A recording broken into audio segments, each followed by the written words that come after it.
አሜሪካም የዓለማችንን ዘመናዊ F-35 ተዋጊ ጀቶች ለሳውዲ አረቢያም ልትሸጥ መሆኑ ተሰማም። ከአሜሪካ ጦር መሳሪያ በገፍ በመግዛት ቀዳሚ ከሆኑ ሀገሮች አንዷ ሳውዲ አረቢያ የዓለማችንን ዘመናዊ ተዋጊ ጀት በእጇ በማስገባት የመጀመሪያዋ አረብ ሀገር ትሆናለች። የሳውዲው ልዑል መሐመድ ቢን ሳልማን ዛሬ በዋይት ሃውስ ከፕሬዝዳንት ትራምፕ ጋር ባደረጉት ንግግር የጦር መሳሪያ ሽያጭ ዋነኛ አጀንዳ መሆኑ ተመልክቷል።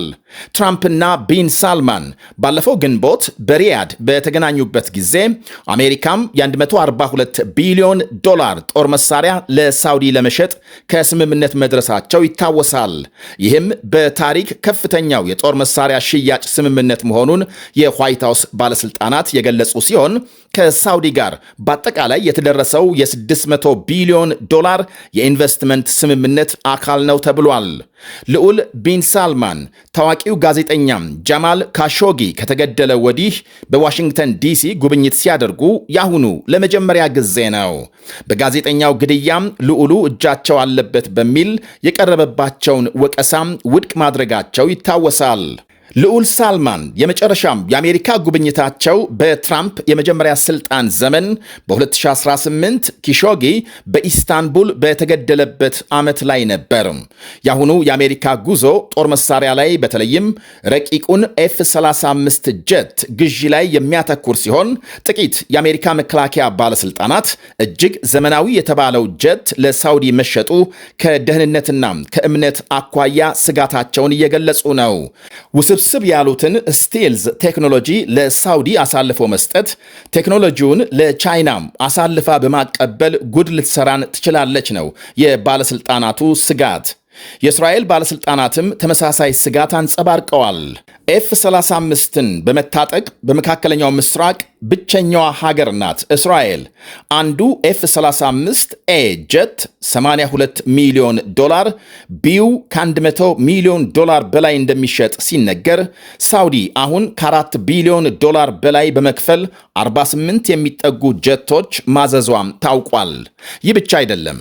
ሁለቱ የዓለማችን ቀዳሚ ነዳጅ ላኪ ሀገሮች በአርቲፊሻል ደህንነትና በሰላማዊ የኒኩሌር ኃይል ልውውጥ ላይ መግባባት ይደርሳሉ ተብሎ ይጠበቃል። በመካከለኛው ምስራቅ ከእስራኤል የበላይነት መንፈስ ጋር ተያይዞ አሜሪካም ለሳውዲ የጸጥታ ዋስትና ትሰጥ ዘንድ ቢን ሳልማን ትራምፕን ሳይጠይቁ እንዳልቀረም ይነገራል። ትራምፕ በበኩላቸው የንግድና ኢንቨስትመንት አጀንዳ እንዳለ ሆኖ ሳውዲ አረቢያም በ2020 በአሜሪካ አመንጭነት የተደረሰውን የአብርሃም ስምምነት እንድትቀላቀል ይፈልጋሉ።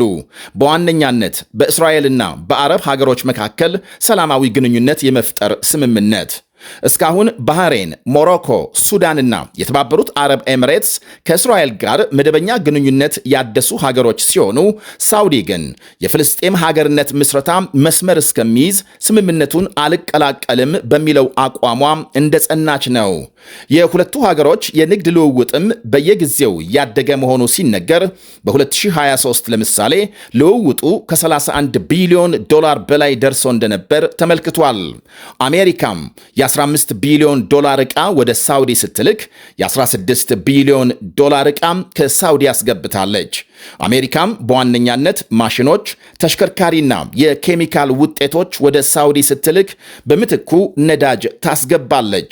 በአጠቃላይ የክፍለ ዘመኑ ወይም ደግሞ ክፍለ ዘመን የተሻገረው የሳውዲ አሜሪካ የንግድ ትብብር መሰረቱን ነዳጅና መከላከያ ላይ ያቆመ ሲሆን የሀገሮቹ የነዳጅና የጦር መሳሪያ ግዢ ከጊዜ ወደ ጊዜ እያደገ አሜሪካም ከ400 ሺህ በርሜል በላይ ነዳጅ በየቀኑ ከሳውዲ ስትገዛ የሳውዲ የጦር መሳሪያ ግዢ እነሆ 142 ቢሊዮን ዶላር መድረሱ ይነገራል።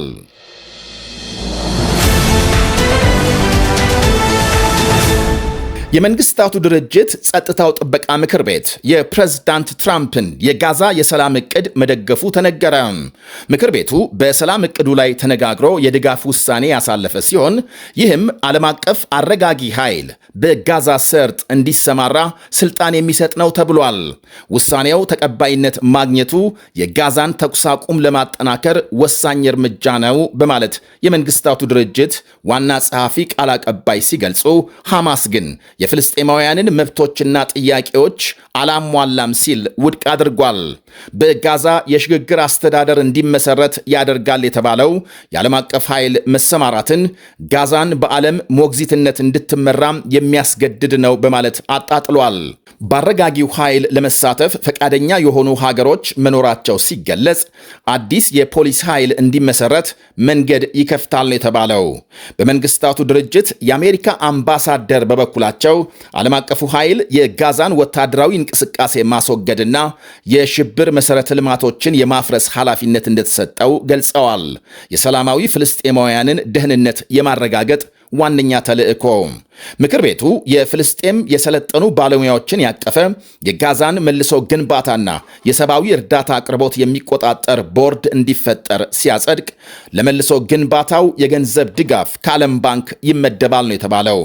ፕሬዝዳንት ትራምፕ የምክር ቤቱን ውሳኔ ታሪካዊ ብለውታል። በተባበሩት መንግስታት ከተላለፉ ታላላቅ ውሳኔዎች አንዱ ሆኖ እንደሚቆጠር ውሳኔው የፍልስጤም ነፃ ሀገርነት ምስረታን እውን ለማድረግ አስተማማኝ መሰረት እንደሚጥል ታምኖበታል።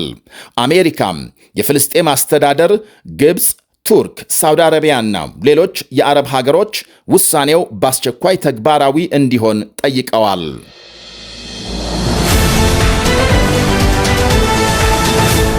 ጀርመን በእስራኤል ላይ ተጥሎ የቆየውን የጦር መሳሪያ ሽያጭ እገዳም ልታነሳ ነው። ከአሜሪካ ቀጥሎ ለእስራኤል ግዙፍ የጦር መሳሪያም አቅራቢ ናት ጀርመን።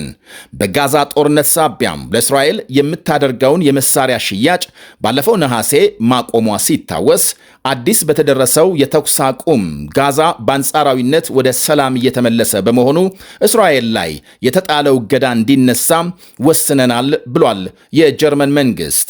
እገዳው በቀጣዩ ሳምንት ደረጃ በደረጃም መነሳት ይጀምራል። በጋዛ ያለውን ሁኔታም እያጠናን ውሳኔ እንሰጣለን ሲልም ገልጧል። የመንግስት ቃል አቀባይ ጨምሮ ባወጣው መግለጫ በጋዛም የተኩስ አቁም ተከብሮ እንዲቆይና የእርዳታ እንቅስቃሴ ተጠናክሮ እንዲቀጥል ጀርመን ጽኑ ድጋፍ ትሰጣለች ብሏል። የጀርመን ቻንስለር ፍሬድሪክ ሜርዝ በእስራኤል ላይ የመሳሪያ እገዳም ይፋ ሲያደርጉ ከራሳቸው ከወግ አጥባቂ ፓርቲ ሳይቀር የሰላ ትችት ገጥሟቸው እንደነበር ይታወሳል። የእስራኤል ውጭ ጉዳይ ሚኒስትር ጌዲዮን ሳር የጀርመንን ውሳኔ በማድነቅ ሌሎች በእስራኤል ላይ ማዕቀብ የጣሉ መንግስታት ተመሳሳይ እርምጃ እንዲወስዱ ጠይቀዋል። ጀርመን ለእስራኤል በስፋት ጦር መሳሪያ ከሚያቀርቡ ዋነኛ ሀገሮች አንዷ ስትሆን ከ2019 ጀምሮ ባሉ 3 ዓመታት የጸረ ታንክ ቦምቦችና ጥይቶችን ጨምሮ እስራኤል ከውጪ ካስገባችው ጦር መሳሪያ 30 በመቶውን መሸፈኗ ይነገራል።